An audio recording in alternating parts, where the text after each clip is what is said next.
بسم اللہ الرحمن الرحیم۔ السلام علیکم ورحمۃ اللہ وبرکاتہ۔ ناظرین، آج کی ہماری ویڈیو کا موضوع ہے کہ شمر کون تھا اور اس کا انجام کیا ہوا۔ شمر بن ذی الجوشن، اس کی کنیت ابو صابغہ تھی، قبیلہ حوازن کا فرد اور سردار تھا اور واقعہ کربلا میں لشکر یزید میں 4000 سپاہیوں کا سردار تھا۔ اس کا تعلق عامر بن صعصع کی اولاد سے تھا جو ذباب بن کلاب کے خاندان سے ایک فرد تھا۔ اسی وجہ سے مذکورہ اجداد کی طرف نسبت دیتے ہوئے اسے عامری، ذبابی اور کلابی جیسے ناموں سے بھی پکارا جاتا تھا۔ لغت کی کتابوں میں اس کے نام کے ساتھ شمر کی صورت میں درج کیا گیا ہے، لیکن عام طور سے لوگوں کے درمیان شمر کی شکل میں معروف ہے۔ ظاہراً شمر کا لفظ عبرانی ہے اور اس کی اصل شامر بمعنی سامر یعنی افسانہ سرا، شب نشینی میں باہم گفتگو کرنے والا ہے۔ شمر کی تاریخ پیدائش کے سلسلے میں صحیح اطلاع حاصل نہیں ہو سکی۔ شمر کے باپ کا نام شرجیل بن آور بن عمرو کے نام سے مشہور تھا۔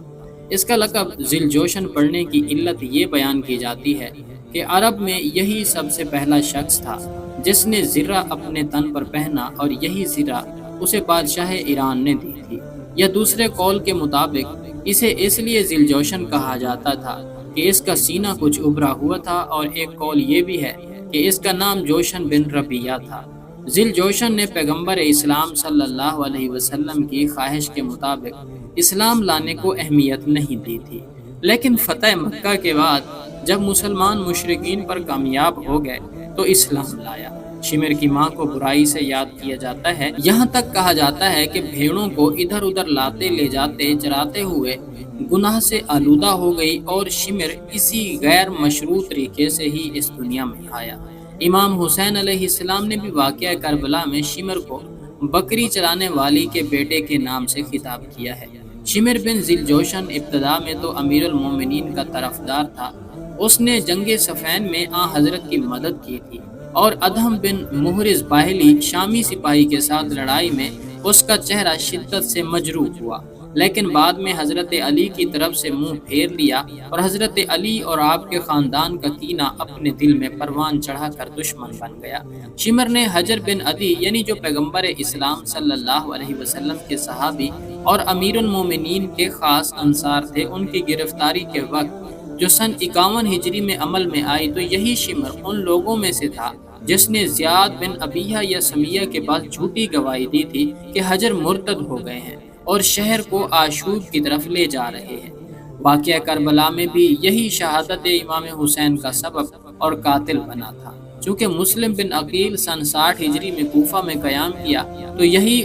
ان لوگوں میں سے ایک اہم فرد تھا کہ جسے حاکم کوفہ عبید اللہ بن زیاد کی طرف سے مامور کیا گیا کہ لوگوں کو جناب مسلم کی اطراف سے دور کرے۔ اسی نے جناب مسلم کی باتوں کو فتنہ گیری کا نام دیا اور کوفیوں کو شام کے سپاہیوں سے ڈرایا۔ جب امام حسین علیہ السلام کربلا پہنچے تو سعد کے بیٹے عمر، جو کوفہ کے لشکر کا کمانڈر تھا، جو جنگ و خون سے بچنے کا ارادہ رکھتا تھا اور مسالمت آمیز حل کی راہ پر چل ہی رہے تھے، لیکن شمر کو ایسا لگا کہ ابن زیاد بھی ابن سعد کے ارادے کے موافق ہے، لہٰذا اس نے امام کے ساتھ جنگ کے لیے ابھارا۔ شمر قبیلہ کی روایات اور جاہلیت کی رشتہ داری کی حفاظت کی خاطر یہاں تک کہ ام البنین کے فرزندوں ابو الفضل عباس نیز ان کے 3 دیگر بھائیوں کی مادر گرامی کے قبیلے سے تعلق رکھتا تھا۔ اسی بنا پر شمر نے ابن زیاد سے جناب عباس اور ان کے دیگر بھائیوں کے لیے امان نامہ حاصل کیا، لیکن اولاد ام البنین نے ہرگز اسے قبول نہیں کیا تھا،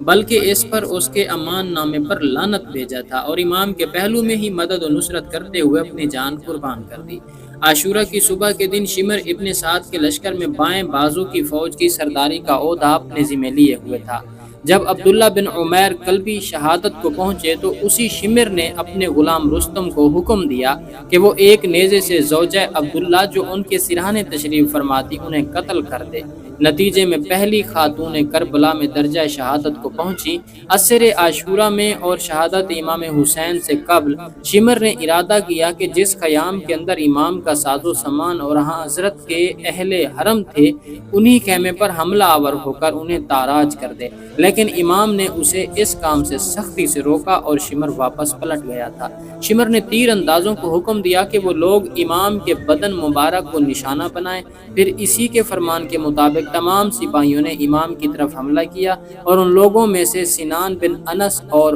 زرعہ بن شریک نے امام علیہ السلام پر آخری ضربات وارد کی تھیں۔ بعض روایات میں نقل ہوا ہے کہ شمر امام علیہ السلام کے سینے مبارک پر بیٹھا تھا اور حضرت کا سر مبارک پس گردن سے جدا کیا تھا۔ قبیلہ حوازن کے سردار شمر کی رہبری میں کربلا کے 20 سر ہائے شہدائے لے کر کوفہ کی طرف گیا تھا اور ابن طاؤس کے نقل کے مطابق 12 سر مبارک شہدائے کربلا لے کر ابن زیاد کے پاس گیا تھا۔ کہا جاتا ہے کہ عمر بن سعد کے آگے آگے شہدائے کربلا کے سروں کو لے جاتا تھا۔ سن 66 میں مختار ثقفی کے قیام کے وقت شمر نے ان کے خلاف جنگ میں شرکت کی، لیکن مختار نے بھی اسے اور دیگر اموی امراء کو کوفہ کا ایک محلے کی جنگ میں شکست دی اور شمر کو کوفے میں حامیانہ بنی امیہ کے علاقے کی طرف بھاگنے پر مجبور ہونا پڑا۔ مختار نے پھر سے ایک گروہ کو اپنے غلام زربی کے ساتھ اس کے پیچھے بھیجا تو شمر نے بھی مختار کے غلام کو قتل کر دیا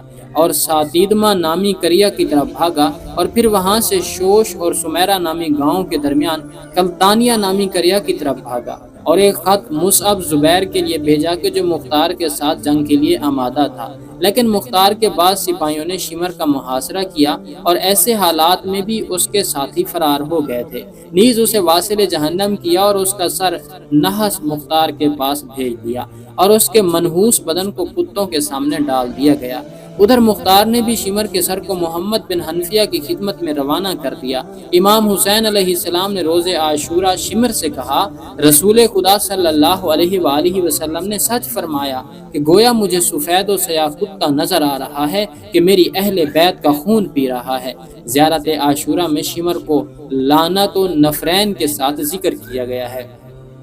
شمر ابتدا میں تو امام علی علیہ السلام کے انصار میں سے تھا، لیکن بعد میں امام علیہ السلام اور اہل بیت کے کینہ پرور کر کے دشمنوں کے زمرے میں شامل ہو گیا۔ شمر خبیث کا کردار سن 61 ہجری قمری کے واقعہ کربلا میں جب علی کے فرزند حسین علیہ السلام عراق کی طرف روانہ ہوئے تھے تو شمر حضرت کے اس کی رودات کو دقت نظر کے ساتھ تحقیقی اور جستجو میں لگا ہوا تھا۔ اسی تاریخی واقعہ فاجعہ میں ذوالجیشن کے بیٹے شمر کا بنیادی کردار اور نقش چند مقامات پر نظر آتا ہے۔ شمر ملعون کا آخری انجام۔ واقعہ کربلا کے بعد شمر لعین کے ساتھ کیسے حالات پیش آئے؟ شمر من جملہ ان افراد میں سے تھا کہ جسے حاکم کوفہ عبیداللہ بن زیاد کوفہ کے لوگوں کو حسین بن علی علیہ السلام کے سفیر مسلم بن عقیل کے اطراف سے دور کرنے کے لیے دارالامارہ کے اوپر بھیجا تھا۔ جس وقت کوفہ کے لشکر کا کمانڈر عمر بن سعد نے حاکم کوفہ کو ایک خط لکھا کہ حسین علیہ السلام بن علی آمادہ ہو گئے ہیں، یا تو واپس چلے جائیں یا اس کی بیعت کر لیں۔ حاکم کوفہ عبیداللہ بن زیاد نے مشورہ دیا کہ اسے قبول کر لینا چاہیے، لیکن جس وقت شمر اس خط کے مضمون سے مطلع ہوا تو فوراً اسے منع کر دیا اور مزید کہا کہ اگر حسین بن علی رضی اللہ تعالیٰ عنہ تمہاری اطاعت نہیں کرتے اور پلٹ جاتے ہیں تو بعد میں اور مزید طاقتور ہو جائیں گے، بس بہتر ہے کہ انہیں چھوڑا نہ جائے کہ وہ پلٹ کر واپس چلے جائیں اور موقع کی تلاش میں رہیں۔ عبیداللہ نے بھی شمر کے مشورے کو قبول کر لیا اور اسے 4000 سپاہیوں کا سردار بنا کر نیز ایک خط اسی کے ہمراہ کربلا میں کوفہ کی فوج کے کمانڈر عمر بن سعد کی طرف روانہ کیا تھا کہ امام حسین علیہ السلام سے مطالبہ کرے یا تو بیعت کر کے سر تسلیم خم کر دیں یا پھر جنگ کے لیے تیار ہو جائیں۔ اور اسی خط میں آخری سطر پر بطور